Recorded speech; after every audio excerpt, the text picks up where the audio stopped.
Hi guys, in this episode of Shri series, we're going to be talking about calculating moles in chemistry. Alright, so I have two questions involving mole concept. So before we dwell into the two questions, let's introduce the formula for moles. Alright, so for those who are new to this topic, this is an introduction to what we refer to as quantitative chemistry. This is chemistry involving calculations, involving quantities, involving mass, for example, mass of a substance. Imagine you've got two reactions where A reacts with B to form C plus D, and we're looking at the quantities of substance required to form your products. So this type of chemistry is referred to as quantitative chemistry, and we use a concept called stoichiometry. And part of stoichiometry is what we refer to as calculating moles. All right, so let's write down the formula, because when we're working through these calculations,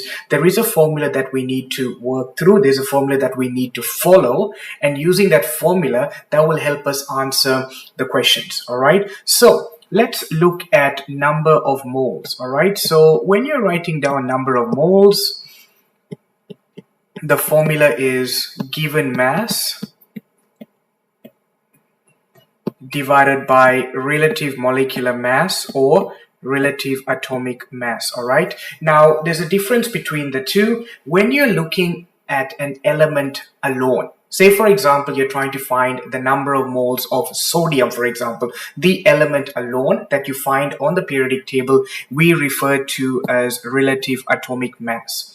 However, if you're looking for a molecule or a compound, then we use relative molecular mass. So it's very important to understand the difference between RAM, which is relative atomic mass, and RMM, which is relative molecular mass. So when you're referring to molecules, like for example, ammonium sulfate, sodium sulfate, for example, they would require you to calculate relative molecular mass. Whereas element like sodium, magnesium alone, we use relative atomic mass. All right, now obviously in chemistry as well as in maths and physics, we can shorten this formula for easy writing. All right, so sometimes instead of writing all this, we can shorten this. All right, so the number of moles can be called N, and given mass is a small m over relative molecular mass or relative atomic mass as big M.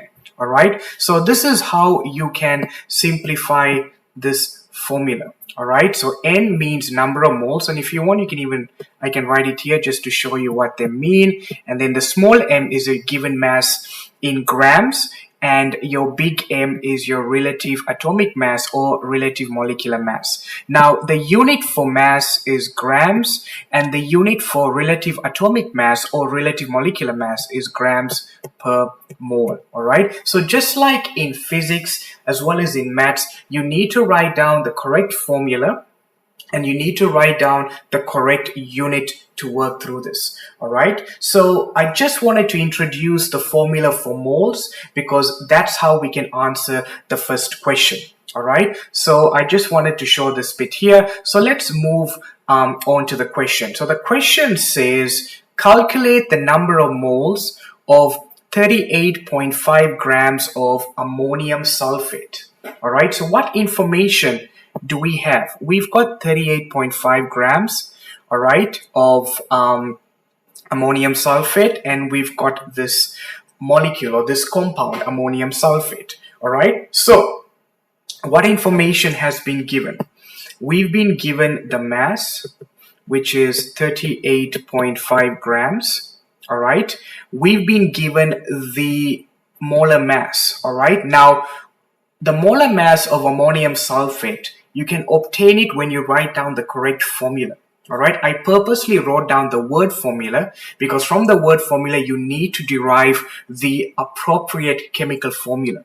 All right, now this is where I mentioned before in my previous videos that you need to thoroughly understand the appropriate valencies of the cation as well as the anion. So if you look at ammonium sulfate, all right, you can see if we break that down, ammonium's NH4 with a valency of +1, and we know sulfate is SO4 with a valency of 2-. So therefore, the chemical formula of ammonium sulfate will become NH4 2SO4. All right. Now, from that chemical formula, we need to find the relative molecular mass. Remember, I've used relative molecular and not relative atomic because this is a molecule. All right. So this is where we use our periodic table to look at the mass numbers of the respective atoms or elements present in this molecule. All right. So if I was to work this out, you can see this is the same as 2 nitrogens, 2 atoms of nitrogens, plus 8 atoms of hydrogens, plus sulfur, plus 4 atoms of oxygen. All right, so I just want to break it down so you guys can understand what are the individual constituents of this molecule. You've got 2 atoms of nitrogen, 8 atoms of hydrogen, 1 atom of sulfur, and 4 atoms of oxygen. So this is where now you look at your periodic table to find out the mass numbers of the following elements. So we know nitrogen is 14, so we put 14 there. Hydrogen is 1, so that's going to be 8 times 1. We know sulfur is 32.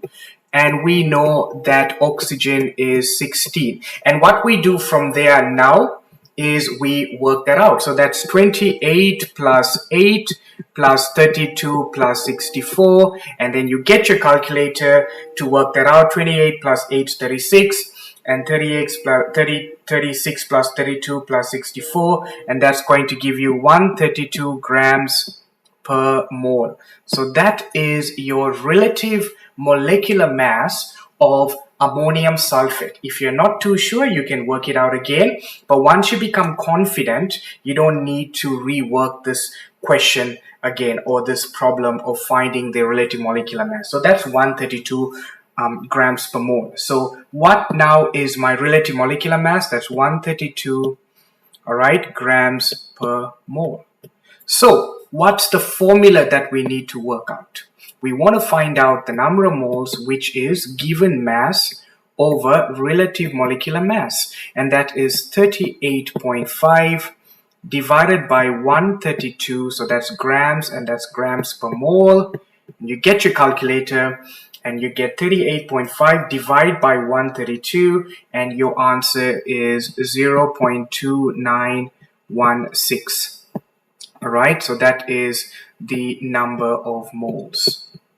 All right, so you can see there's a methodical process that we need to work out.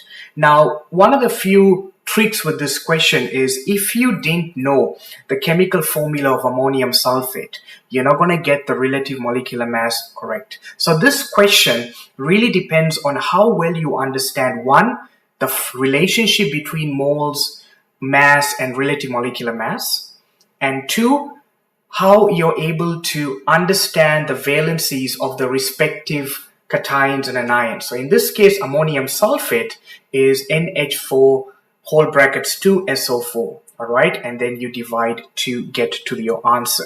So you get 38.5 divided by 132. If you also notice, I'm very consistent with my units. All right, and then work through my formula. So you see, you get marks for writing the formula, you get marks for showing your working, and you get marks for writing the appropriate unit, all right, in this question. So this question is about calculating number of moles, all right. Let's move on to the next one where we want to find your mass, all right. So same situation, but we're now calculating the mass, all right. So let's read the question. Determine the mass of 3.15 mole of magnesium bromide. All right, so if we write down this formula, all right, let's write down this formula. We know N is equal to given mass divided by molar mass. And I want to now get the small m because this is what I'm looking for. So this is where you do basic algebraic manipulation, or there's a topic in maths called changing the subject of the formula. You're changing the subject of the formula to m. So what happens? M now becomes number of moles times relative molecular mass. All right, so that's the formula we're going to be using. Mass is equal to number of moles, which is N, times relative molecular mass, which is capital M. All right, now another way of representing this, I know in maths, this is very, very common. All right, so we've got M here, small m, that's N, and that's capital M. All right, so what happens in this situation here is you will see that you've got your small m is equal to N times capital M, and your number of moles is equal to mass divided by the big M, and relative molecular mass is equal to mass divided by number of moles. So this is another way of remembering these formulas, but once you become very fluent, you don't even need to do that. It will stay in your head. It's in your fingertips. All right, so let's look at what information is given. We know the appropriate formula to use. I have the number of moles. We've got the word formula of magnesium bromide. All right, so what information do we have? We've got N, which is 3.15. Let me actually use a different color. So N is equal to 3.15. And we got M. All right, so if you look at magnesium bromide, magnesium, as you all know, is Mg2+, and Br is minus. So our formula will now become MgBr2. And we now need to look at our periodic table. The mass number of magnesium is 24. And there's 2 atoms, and bromine is 79.9. So we can put 80. And we get our calculator. 2 times 80 is 160 plus 24. And that's 184 grams per mole. All right. So we now have the relative molecular mass of magnesium bromide, which is 184 grams per mole. And we know it's 3.15 moles. All right. So therefore, if you look at this formula, M is equal to N times M. All you simply need to do is you multiply 3.15 moles by 184 grams per mole. So times 3.15 moles times 184 grams per mole, and you're going to get 579.6 grams, because that's your mass. All right, so you can see I haven't changed anything. The only thing that changed was we had the moles and the relative molecular mass. We need to calculate the mass by multiplying the number of moles by the relative molecular mass. Again, this question can be very tricky if you didn't know the chemical formula of magnesium bromide is MgBr2.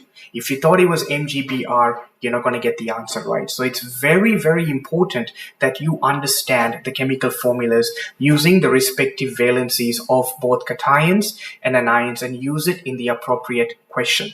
All right. So you've learned 2 formulas. Moles is given mass divided by relative molecular mass. Mass is number of moles times molar mass. I didn't want to put a question on relative molecular mass because by now you would know that your relative molecular mass is you divide by N, so it's mass divided by number of moles. All right, so it's important that you understand this because this will help you solve complex questions where you're involving equations and working through limiting reagents as well as mole ratios, which I will show in the next set of videos. All right, thanks for listening, guys. Bye now.